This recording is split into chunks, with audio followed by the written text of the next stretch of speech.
पहले तो मैं आप सभी का धन्यवाद करना चाहूँगा कि आप एक छोटे से निमंत्रण पे हमारे इस प्रेस ब्रीफिंग के लिए यहाँ पे आए। मेरा नाम नीरज ठाकुर है। आज जो संदर्भ जिसके लिए हम यहाँ पे आज एकत्रित हुए हैं, उसका मेन मोटिव और मेन एजेंडा जो है वो पीजीआई की रिगार्डिंग है। पीजीआई में रिसेंटली फर्नीचर की परचेज़ के लिए एक टेंडर प्रक्रिया हुई है। उस टेंडर प्रक्रिया में काफ़ी त्रुटियां पाई गई हैं। उसी टेंडर प्रक्रिया को लेकर हमारे कुछ सवाल थे पीजीआई से और जो उसकी एजेंसी एचएससीसी थी, तो उसका मैं थोड़ा सा आपको ब्रीफ कर देता हूँ।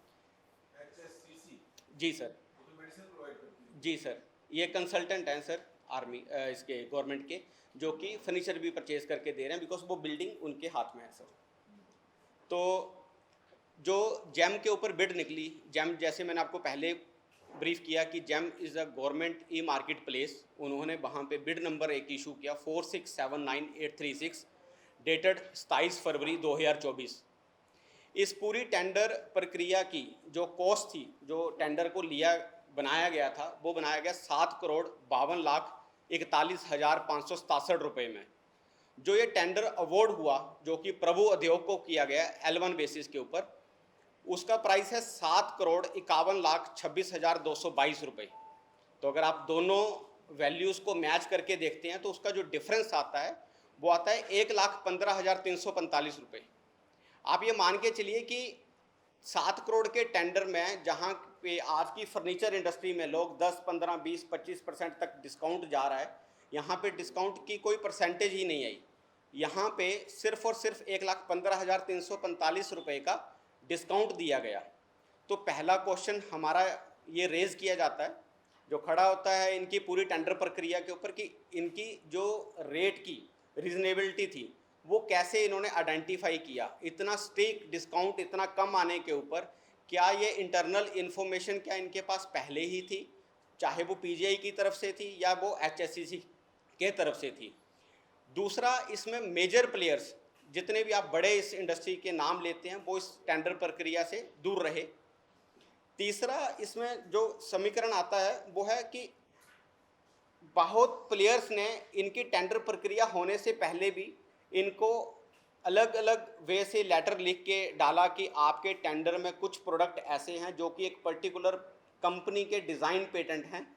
अगर मान लीजिए किसी कंपनी का डिज़ाइन पेटेंट है और हम उसमें पार्टिसिपेट कर देते हैं तो वो कल के लिए लीगल चैलेंजेस बन जाते हैं। तो हमने इनको ये बोला था कि जैम के ऊपर क्लियर कट क्लोज है कि आप जेनरिक रखिए कंडीशंस को, लेकिन इन्होंने कोई उसके ऊपर कार्रवाई नहीं की। तीसरा सर इसमें जो रहेगा वो है रिजेक्शन ऑफ 7 प्लेयर्स जो इसमें पार्टिसिपेट किए। टोटल 8 पार्टियों ने किया तो 7 को रिजेक्ट किया गया और एक की फाइनेंशियल बिड खोली गई। जो क्वेश्चन रेज होता है वो क्वेश्चन यही रेज हो रहा है कि ये सिंगल बिड क्यों खोली गई, क्यों दूसरी बारी इसको सेकंड टाइम टेंडर को रिकॉल नहीं किया गया। ऐसा क्या रीज़न रहा कि एक ही के ऊपर रहा। वो चाहे आप मंत्रालय की बात कर लीजिए कि मंत्रालय का प्रेशर रहा। जी सर। इसमें जब में आप एक 7 और थे। जी सर। सिंगल बिड जब तब रिजेक्शन होता है जब सिंगल बिड सिंगल। जी आप ये भी कह रहे हैं कि वो भी थे, फिर आप ये भी कह रहे हैं कि ये भी थे, तो वो दोनों कॉन्ट्रैक्ट हो गया तो सब क्लियर कर। सर, जैम की फाइनेंशियल जो ओपनिंग जो बिड होती है ये 2 तरीके से रहता है। जैम का जब टेंडर होता है वो 2 तरीके से रहता है, एक टेक्निकल एस्पेक्ट रहता है, एक फाइनेंशियल एस्पेक्ट रहता है। 8 प्लेयरों ने पार्टिसिपेट किया ऑन टेक्निकल ग्राउंड, टेक्निकल में डाला। इन्होंने 7 प्लेयर टेक्निकल बेस के ऊपर रिजेक्ट कर दिए। उसमें क्या रहता है, एक विंडो दी जाती है, आपको रीज़न दिया जाता है कि आपको क्यों रिजेक्ट किया जा रहा है। उसमें पूछा है रिजेक्शन का कारण। सर कोई जवाब ही नहीं देता वहाँ पे। हमने उनको मेल्स के ऊपर लिखा है, हमने उनकी विजिलेंस की तरफ से लिखा है कि आप उसको क्लैरिटी में कर दीजिए कि इसका क्या रीजंस हैं कि 7 के 7 प्लेयर वहाँ पे रिजेक्ट हुए हैं और सिंगल प्लेयर के ऊपर खोली जाए। जैम का डिस्क्लेमर में क्लियर कट गाइडलाइंस है कि जब भी फाइनेंशियल बिड खोलनी है तो वहाँ पे मिनिमम से मिनिमम 2 प्लेयर होने चाहिए, 2 प्लेयर होने चाहिए फाइनेंशियल को इवेल्युएट करने के लिए। यहाँ पे तो बिड ही एक की खुली और सबसे बड़ा क्वेश्चन ये खड़ा हो रहा है कि जिस बंदे की बिड खुली है इसमें उसका डिस्काउंट परसेंटेज देखेंगे तो 1,15,345 रुपये डिस्काउंट आ रहा है, जो कि जैम के अकॉर्डिंग 10% डिस्काउंट आना चाहिए। जैम का क्या क्लोज कहता है कि अगर आपकी कोई स्टैंडर्ड आइटम्स हैं तो आपको 10% डिस्काउंट देना है। तो इन्होंने वहाँ पे उस पॉइंट ऑफ व्यू से इसकी रेट की रीजनेबिलिटी कैसे बना रहे हैं? हमारा क्वेश्चन इनसे ये है। इस पूरी प्रक्रिया में कहीं ना कहीं पीजीआई की इन्वॉल्वमेंट है, एचएससीसी की इन्वॉल्वमेंट है, या जो इसकी कंसर्न डिपार्टमेंट मिनिस्ट्री है उनकी इन्वॉल्वमेंट कहीं ना कहीं है। तो हम आपके माध्यम से ये कहना चाह रहे हैं कि इसके ऊपर एक निष्पक्ष जांच की जाए, एक कमेटी बैठाई जाए और देखा जाए कि उसमें क्या क्या त्रुटियां हैं उसमें, ताकि जो पब्लिक का पैसा है उसको किसी भी तरीके से सेफगार्ड किया जाए। आज अगर इलेक्शन का माहौल है और ये टेंडर पहले का लग गया तो इसका मतलब ये नहीं है कि सरकार बदले या ना बदले, आप उसके बीच में कहीं से भी रास्ते से इस टेंडर प्रक्रिया में कुछ हेर फेर करके आप किसी को फेवर कर दीजिए। ये पूरे का पूरा केस एक पर्टिकुलर कंपनी और एक पर्टिकुलर वेंडर को फेवरेटिज्म देने के लिए बनता है। जी मैम, एज अ अगर आप बात करें तो as a taxpayer I thought कि वैसे तो हम इस लाइन में भी हैं, बिजनेस में भी हैं, लेकिन हमारा आज जो मेन मोटिव था, ये मैं आपको इंडिविजुअल अपने बेस के ऊपर ये प्रेस कॉन्फ्रेंस कर रहा हूँ, being a citizen of India and doing the whistle blower policy, कि एटलीस्ट हमें चंडीगढ़ में अगर इतना बड़ी धांधली हो रही है तो हमें इसको उजागर करना चाहिए उनके अधिकारियों तक। बिकॉज आज भी हमने अधिकारियों से मिलने का ट्राई किया, उन्होंने हमें समय नहीं दिया। हमने एचएससीसी में भी मिलने का समय दिया, वो समय नहीं दिया। हमने उनको रिटर्न में मेल्स भी डाली हैं, उन्होंने हमें रिटर्न में मेल का कंफर्मेशन नहीं दिया। जो कि विजिलेंस ऑफिसर हैं एचएससीसी के, हमने उनको एक अलग से मेल भी डाली हुई है।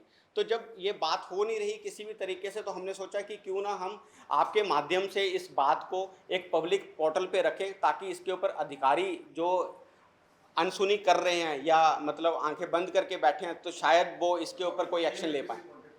जी सर। पीजीआई में किससे कांटेक्ट? सर पीजीआई में हमने वहाँ पे एडिशनल डायरेक्टर वहाँ पे एक्सेन साहब हैं, उन सभी से हमने कनेक्ट किया है, और रिटर्न में हमने मेल्स डाली हैं एचएससीसी के एमडी को, डायरेक्टर को, और वहाँ के विजिलेंस ऑफिसर्स को। सर दिल्ली में सर, ये एनबीसीसी की ही आगे फर्दर एक सब्सिडरी है। एचएससीसी जो है बड़ा काम वो आज की डेट में पीजीआई का सबसे बड़ा मतलब जो कैंपस का आज की डेट में जो बिल्डिंग है वो एचएससीसी ही कर रही है वो वाला। जो एक पार्टिसिपेंट्स आपने बताया, क्या उनमें से एक आप ही हैं? सर वो हम इसलिए डिस्क्लोज नहीं करना चाह रहे अभी, रीज़न कि हमारा उसमें पार्टिसिपेशन है या नहीं है। उसका रीज़न क्या है कि अगर ये सारा ओपन होता है तो कहीं ना कहीं हम ये चाहते हैं कि वो इन्फॉर्मेशन वो किसी भी तरीके से हमारे साथ बायसनेस ना हो। तो मैं आपको ये बहुत क्लैरिटी में कह रहा हूँ कि ये जो ब्रीफिंग हो रही है ये इंडिविजुअल नाम के ऊपर हो रही है, नीरज ठाकुर के नाम से हो रही है, as a citizen of India, और आप एज अ टैक्स पेयर आप कह लो, या आप मेरी रिस्पॉन्सिबिलिटी कह लो एक पब्लिक की तरफ से, ये उस पॉइंट ऑफ व्यू से हम कर रहे हैं। तो इसलिए मैं हम किसी भी ब्रांड किसी भी कंपनी का नाम नहीं ले रहे, नाम हमारे पास ऑन डॉक्यूमेंटेड आज की डेट में। सर ये इंसिडेंट जो बिड लगी है वो 29 तारीख को लगी है, जो अवार्ड हुआ है अभी जो टेंडर वो 9 तारीख को हुआ है जी।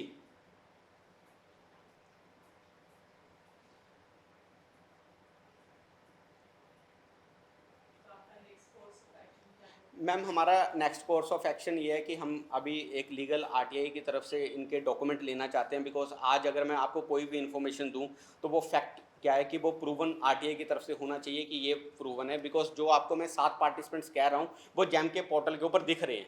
जो मैं आपको कह रहा हूँ कि सिंगल प्रभु उद्योग को L1 टेंडर किया गया है वो जैम के ऊपर दिख रहा है, उसकी अमाउंट दिख रही है वहाँ पे। लेकिन क्या है कि इंटरनल किस ग्राउंड के ऊपर इन्होंने बाकियों को रिजेक्ट किया, वो एक क्वेश्चन जो हम कैसे मतलब ये मेल नहीं हो जाएगा, आपकी आरटीआई में जानकारी लेंगे, सर फिर हमें प्रोवाइड कराएंगे। सर जो आपको हाँ बिल्कुल वही है कर। नहीं मैम, आपके अगर आपको कोई डॉक्यूमेंटेड प्रूफ चाहिए जैम का, वो हमारे पास ऑन पोर्टल के स्क्रीनशॉट्स हैं पब्लिक डोमेन पे पड़ा हुआ है। जी, वो पब्लिक डोमेन पे है जी, वो पब्लिक डोमेन पे है। तो हमारा क्वेश्चन तो यही है कि अगर प्रभु उद्योग को L1 किया गया है और 7 को जो रिजेक्ट किया गया है, तो उसके ऊपर टेंडर प्रक्रिया के ऊपर इन्होंने 751 26,222 का ही डिस्काउंट मतलब उसके ऊपर अवार्ड हुआ है। तो डिस्काउंटिंग परसेंटेज बहुत कम रही है। दूसरा, इसमें पेटेंट प्रोडक्ट हैं, अगर आप पूरी स्पेसिफिकेशंस को ध्यान से देखेंगे तो उसमें एक वर्ड लिख दिया है इन्होंने, आफ्टर सैंपल जब देंगे तो उसमें लिखा है after approval of engineer incharge. I can bet on one thing कि जो प्रोडक्ट की स्पेसिफिकेशंस और डिज़ाइन पेटेंट वहाँ पे डले हुए हैं वो कोई और सप्लाई ही नहीं कर सकता, और जिसके वो डिज़ाइन एलिमेंट्स हैं उस कंपनी ने उसमें पार्टिसिपेट ही नहीं किया। तो कहीं ना कहीं ये सैंपल में क्या करेंगे कि सैंपल मंगवा लिए और बाद में बोला कि हमारी अथॉरिटी है कि हमें ये पसंद आ गया, बाद में तो हमने इसको अप्रूवल कर दिया। That is the main way of doing the corruption in government, कि आपने सैंपल मंगवा लिया और उसके बाद बोल दिया कि जी ये सैंपल में हमें ये वाली हमारी नीड पूरी हो रही है और उसके बाद आपने उस सैंपल को चेंज करवा दिया। तो हम ये चाहते हैं कि अगर ये मान के चलते हैं कि ये पूरा कह रहे हैं कि हमारी पूरी प्रक्रिया में कोई त्रुटि नहीं है, तो आप सैंपल जो वैल्यूएशन हो रही है बाकी वेंडर्स को वहां पे बुला लें और स्पेसिफिकेशन सामने रख दें कि जो स्पेसिफिकेशन ये कह रहे हैं कि हमारी प्रक्रिया में कोई त्रुटि नहीं है, ये कौन कह रहा है? सर ये तो अभी पीजीआई वालों को जब हमने लेटर लिखा है और एचएससीसी वालों को लेटर लिखा है, उनकी तरफ से ये क्लैरिटी मतलब उन्होंने अभी हमें रिटर्न में नहीं दिया उनके। कैसे हम कह सकते हैं त्रुटि नहीं है? सर हम तो रही त्रुटि के लिए ऊपर क्वेश्चन कर रहे हैं। हम ये कह रहे हैं कि अगर वो कहते हैं कि हमारी त्रुटि नहीं है कोई, तो हम ये कह रहे हैं कि आप सैंपल इवैल्यूएशन को ट्रांसपेरेंट वे से कर दीजिए।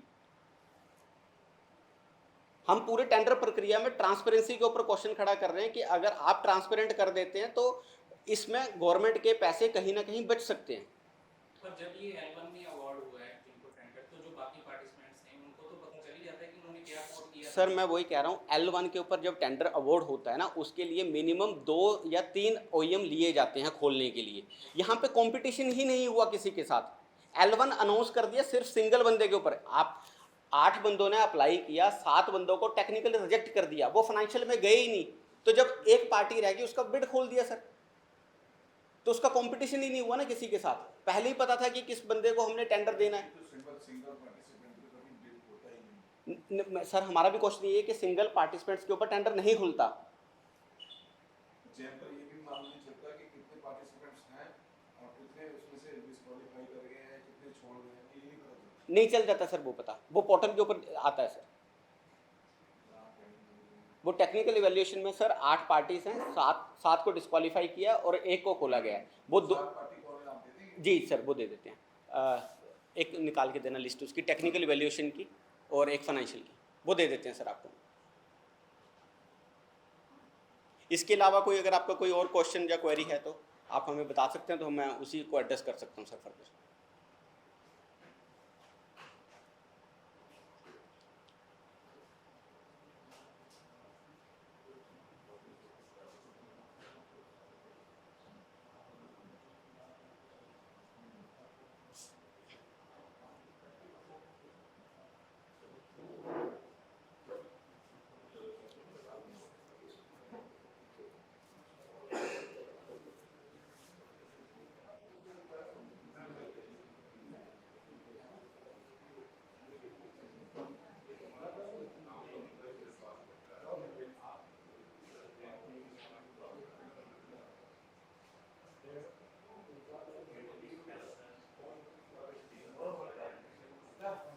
आरटीआई से मैम जो डेटा है ना, वैसे आपकी रेफरेंस के लिए आता हूँ, आरटीआई से डेटा उनका डॉक्यूमेंट अंदर से निकलेगा, कौन कौन से डॉक्यूमेंट्स लगाए हुए हैं किसी वेंडर ने। जो सर आरटीआई के लिए कम से कम भी आपको भी पता है लीगल प्रोसेस के अकॉर्डिंग 1 महीने का प्रोसेस है सर। सर तब तक तो टेंडर अवार्ड हो जाता है ना सर। नहीं, हम आपको पोर्टल का स्क्रीनशॉट दे रहे हैं कि 7 पार्टीज कौन आई है और एक पार्टी कौन सी है, वो डॉक्यूमेंटेड है। दैट इज नॉट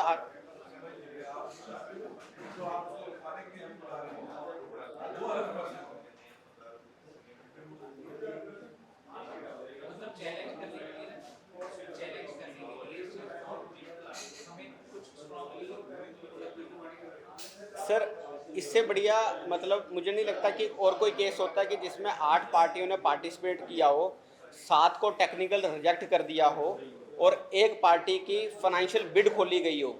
जब जैम का रूल ये कहता है कि आपको मिनिमम 2 OEM चाहिए बिड खोलने के लिए, तो आपने सिंगल पार्टी के ऊपर बिड कैसे खोल दी? हमारा क्वेश्चन तो वो रेज हो रहा है कि सिंगल पार्टी के ऊपर बिड कैसे खोल दी। निकाल दिया, डेटा देना, वो स्क्रीनशॉट दे दे, जब प्रिंट दे दो उसका।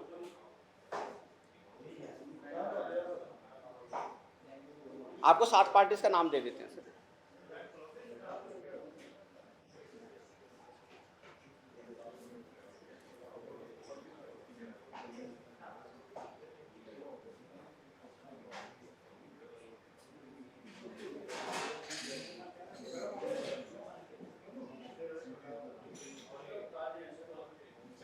मेरे को स्क्रीनशॉट दे देना वैसे ही फिलहाल।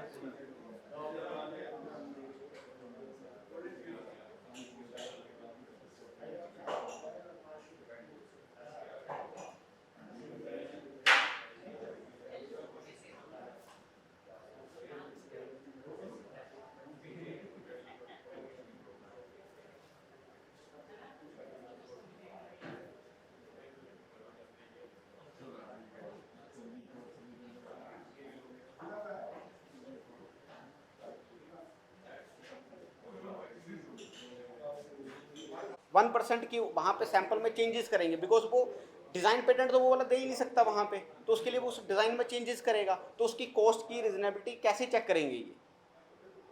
हमारा क्वेश्चन अधिकारियों से यही है। बाकी ये आपको डॉक्यूमेंट्री लिस्ट दे देते हैं, इट्स नॉट मतलब लाइक कि हम आपको बता रहे हैं, ये जेम के पोर्टल के ऊपर पब्लिक डोमेन में पड़ा हुआ प्रोडक्ट है। ठीक है, धन्यवाद सर। वो प्रेस नोट भी दे देंगे। हाँ, वो भी मैं करवा पब्लिक डोमेन पे है, तो हमारा क्वेश्चन तो यही है कि अगर प्रभु देव को L1 किया गया है और साथ को जिसके वो डिजाइन एलिमेंट्स हैं उस कंपनी ने उसमें पार्टिसिपेट ही नहीं किया, तो कहीं ना कर दिया। That is the main way of doing the corruption in government कि आपने तो आप सैंपल जो वैल्यूएशन हो रही है बाकी वेंडर्स को वहां पे बुला दें और स्पेसिफिकेशन सामने रख दें कि जो स्पेसिफिकेशन वैल्यूएशन को ट्रांसपेरेंट वे से कर दीजिए। पता चल ही जाता है कि उन्होंने क्या वोट किया। सर मैं वही कह रहा हूं, L1 के ऊपर जब टेंडर का वोट। सर मेरा नाम नीरज ठाकुर है। आज आपके सामने जो ये प्रेस ब्रीफिंग और प्रेस के लिए आपको यहाँ पे बुलाया गया है वो है रिगार्डिंग जेम टेंडर, जो कि उसकी जेम का बिड नंबर है जेम 2024/B/4679836। ये जो बिड है ये पीजीआई में हो रही एक नई बिल्डिंग में फर्नीचर लगाने के हेतु थी। ये जो बिड है ये HSCC ने लगाई है और पीजीआई HSCC का आगे क्लाइंट है जिन्होंने ये फर्नीचर यूज करना है। इस पूरी प्रक्रिया में 8 पार्टियों ने पार्टिसिपेट किया। उन 8 पार्टियों में से 7 पार्टियों को टेक्निकली ही रिजेक्ट कर दिया गया, तो एक ही बिड को फाइनेंशियली क्वालिफिकेशन दी गई, जो कि जेम के रूल, गवर्नमेंट के रूल, गवर्नमेंट की GFR और CBC की गाइडलाइंस के बिल्कुल खिलाफ है। कोई भी टेंडर प्रक्रिया में 2 OEM का होना जरूरी है, जिसमें कि वहाँ पे फाइनेंशियल को चेक किया जा पाए या उसके रेट की रीजनेबिलिटी को चेक किया जाए, जो कि इसमें बिल्कुल दूर रहा। इसके अलावा इस पूरी टेंडर प्रक्रिया में और भी त्रुटियां हैं या वो संदेह उत्पन्न करती हैं, वो चाहे पीजीआई के अधिकारी हैं चाहे वो HSCC के अधिकारी हैं, संदेह उत्पन्न करती हैं कि पूरे टेंडर प्रक्रिया में कुछ प्रोडक्ट ऐसे क्यों डाले गए जो कि किसी एक पर्टिकुलर कंपनी के डिजाइन पेटेंट हैं। दूसरा, अगर वो डिजाइन पेटेंट हैं और उनकी यही रिक्वायरमेंट थी कि उनको यही लेने हैं, तो टेंडर प्रक्रिया के ऊपर उनको डाला ही क्यों गया। तीसरा सवाल वहां पे क्वेश्चन ये खड़ा हो जाता है कि सिंगल फाइनेंशियल बिड ओपन करने की उनको फाइनेंशियल अथॉरिटी किसने दी, जो कि फाइनेंशियल प्रूडेंस ये कहता है कि मिनिमम 2 OEM होने चाहिए। सबसे आखिरी कि जब इनसे क्वेश्चन पूछा जा रहा है तो ये कहीं पे भी हमें जवाब नहीं दे रहे, मिलने का समय नहीं दे रहे। अगर ये शायद हमें मिलने का समय देते और हमारी बात को सुनते तो हम शायद इस गवर्नमेंट के पूरे प्रोसेस को लेके एक पब्लिक डोमेन पे ना आते। अभी हमारा आपके माध्यम से एक ही रिक्वेस्ट है कि इस पूरी टेंडर प्रक्रिया के ऊपर एक इन्वेस्टिगेशन बिठाई जाए, इसकी प्रॉपर कमेटी से जांच करवाई जाए ताकि तथ्य जो सच के हैं वो बाहर उजागर किए जाए। धन्यवाद।